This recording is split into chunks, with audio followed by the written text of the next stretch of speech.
Hi, this is Pranav Goa Thakurta from Edu TV. In our favorite program, It's a Matter of Principles. Today, we have a very important guest with us, the famous Mrs. Shanthi Menon. She is the principal founder of the Dean's Academy. She embodies the spirit of this institution with a chain of schools and colleges spread over East Bangalore. Ms. Shanthi Menon is a university rank holder from Stella Maris College, Chennai. She acquired a degree in education after completing her graduation in English literature. She also holds a teaching and training diploma with distinction from the Cambridge University, UK, and a master's degree in education. Welcome, ma'am.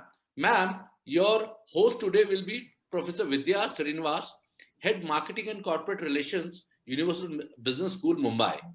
She is an experienced professional with a demonstrated history of working in the education management industry, excellent networker, skilled in negotiation, business planning, operations management, coaching, and customer relationship management.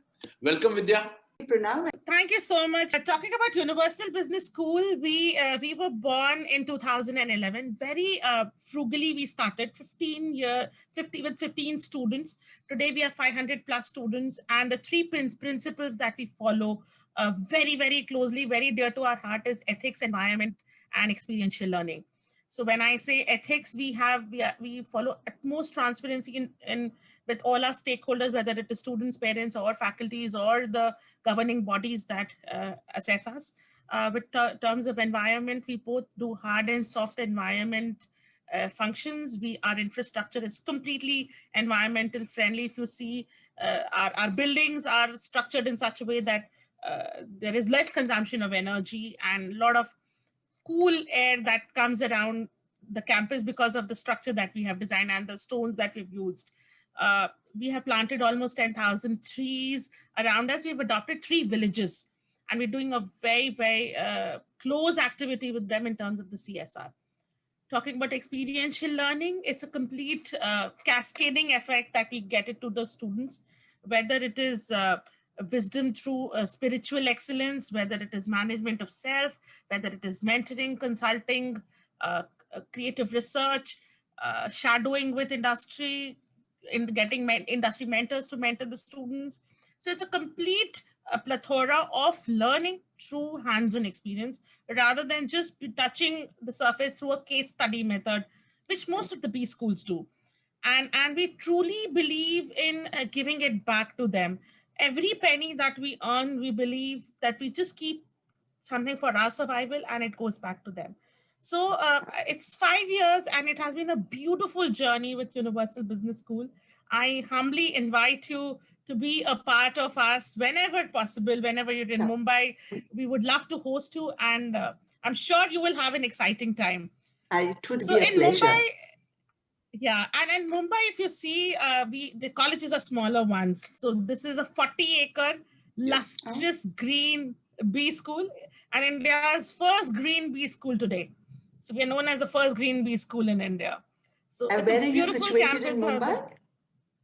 This is in Karjat, ma'am. This is in the foothills of Matheran, the hill station. So it's a suburban. So we come in the Raigad district in Maharashtra, but then people call us Mumbaiites. Yes. My first question to you is, you have had an illustrious career and you've seen the academics and the education industry evolving.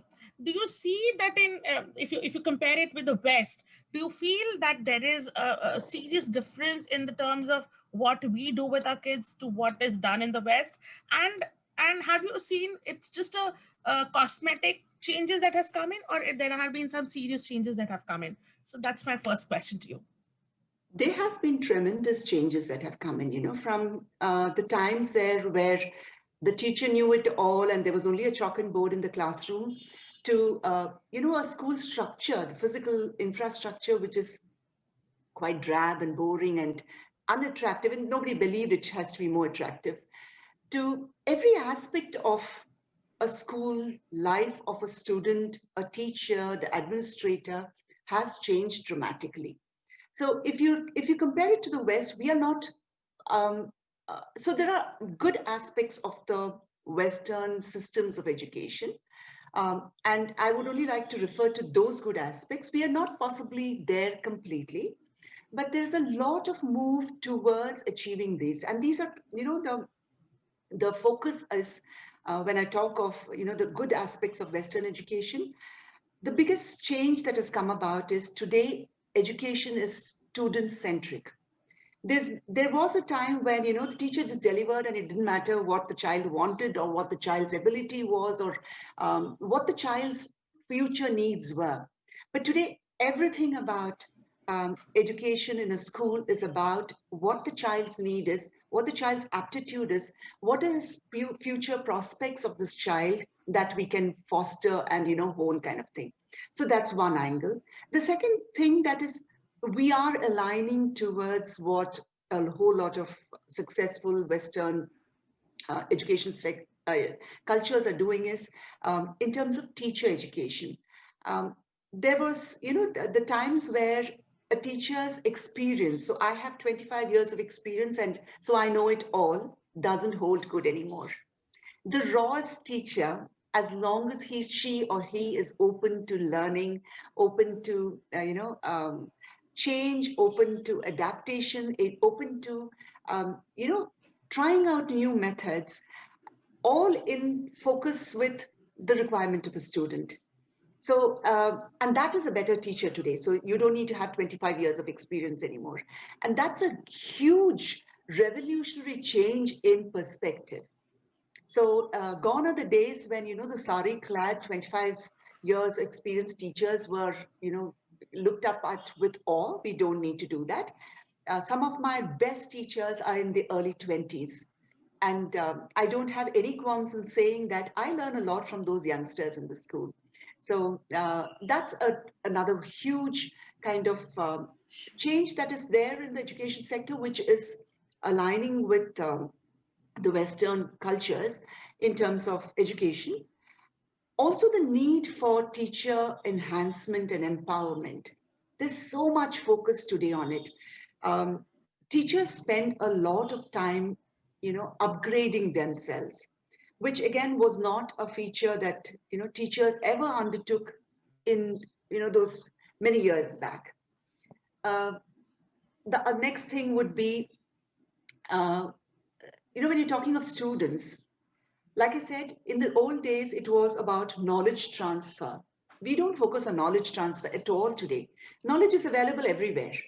But there are a lot more things about a child which we are focusing on. And today, the whole aspect of holistic development of the child, which has become the focus of education, the responsibility being, jointly shared by a parent and the school, is, I think, another very progressive aspect, which is uh, probably we have, infringed from, I mean, rather infused from the Western cultures towards us.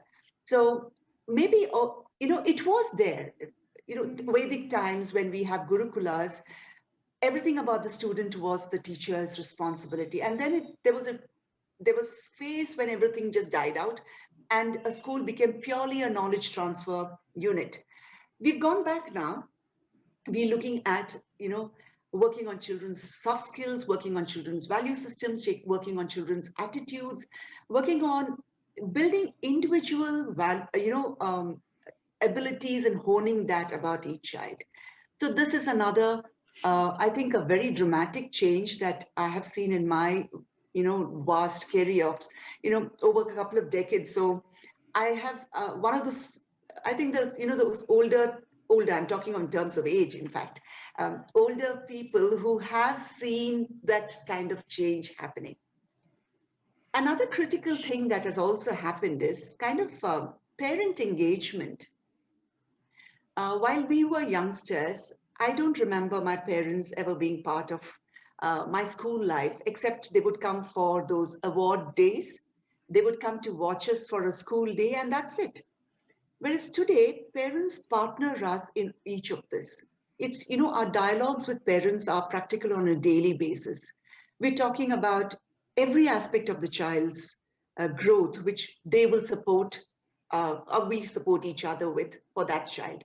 So we are now like a triangle, the parent, the school, and the child, which was not how it was previously. So these are things that I think have dramatically changed. And of course, when I spoke about the infrastructure, there's a lot of thought that goes into when you spoke about your, your B school being a green B school. There's a lot of thought in it. There is a reason why it's like that. And say 15 years back, 20 years back, nobody thought it was important. But today it is Sure. important. So we are looking at, the infrastructure reflecting the philosophy of that institution's, uh, Existence. institution's idea for education. So everything today of education has changed, every little thing, including as simple as saris are not the most important thing in school anymore, right? So Wow. yeah, Wow. teachers come, in far more casual clothes, far more comfortable clothes, because they know they're there to do a lot more than what is expected before.